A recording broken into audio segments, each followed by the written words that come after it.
So I'm kind of a dick. And I know, like you're thinking, no, Anna, you're not a dick. You're amazing and beautiful and loving and kind. Thank you. Like, thank you for seeing that in me. Um, but no, I think it's important that you know how I became the person that you may know today. It all came from, being a huge dick. So about 7.5 years ago or so, my big brother died suddenly in an accident. And like there was no drawn out hospital visits, there's no saying goodbye. It's just that he was alive and then he wasn't. And being 23 years old and never having lost anyone before, it really messed me up. I didn't know how to handle it. So I did what I knew. I started drinking like a lot. I spiraled down this hole of alcohol and anger. I pushed everyone away from me because no matter how much someone may have loved me, in my mind, no one knew what I was going through. You've never suffered this way. So all of your shit is insignificant. I don't care about it because you don't know. That's how I felt.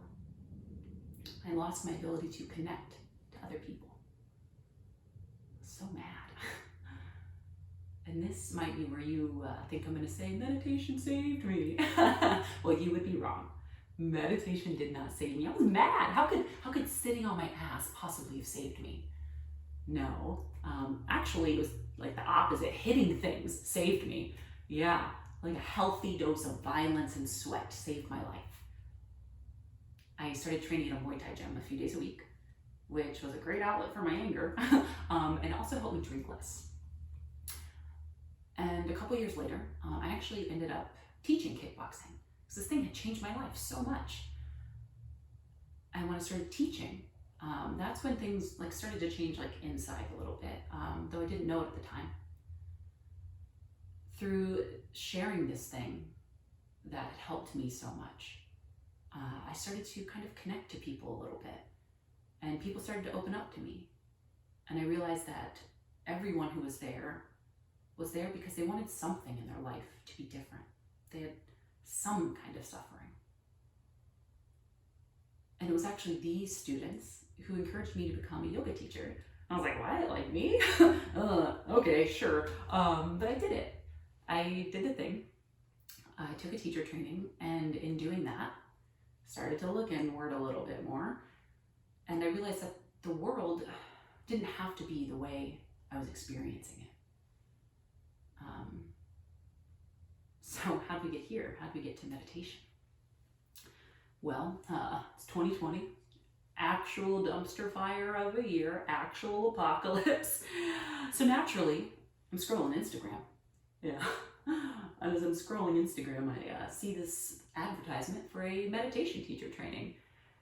And I had been looking for something, but I didn't know what it was. This was it. So I decided to do it. So that, I could help myself, but more so I had something more to offer my students. And a couple weeks in, someone said, you have to know your why.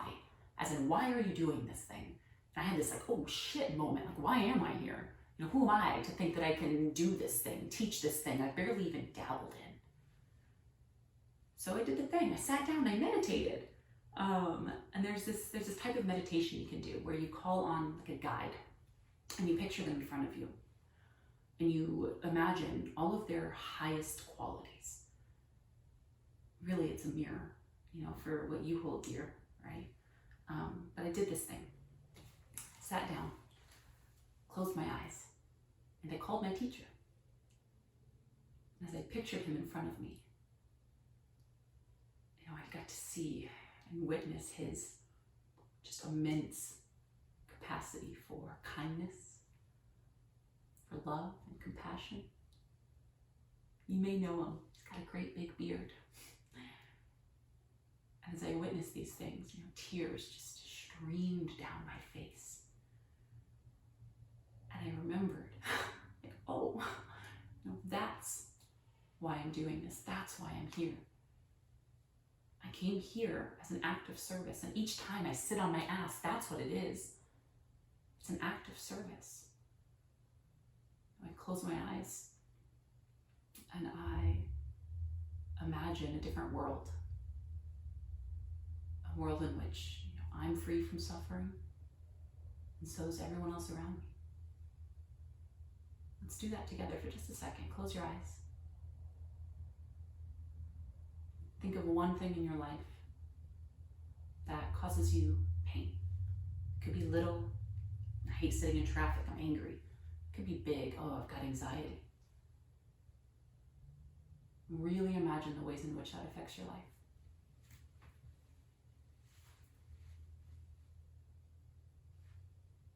Now imagine what your life could be like without that thing. Picture it, really, if you didn't have to walk through the world with this thing weighing you down.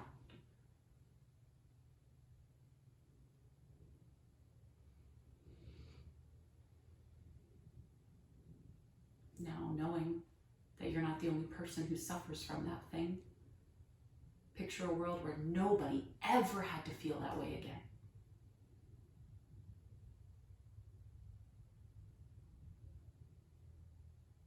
Could be a pretty good world, huh?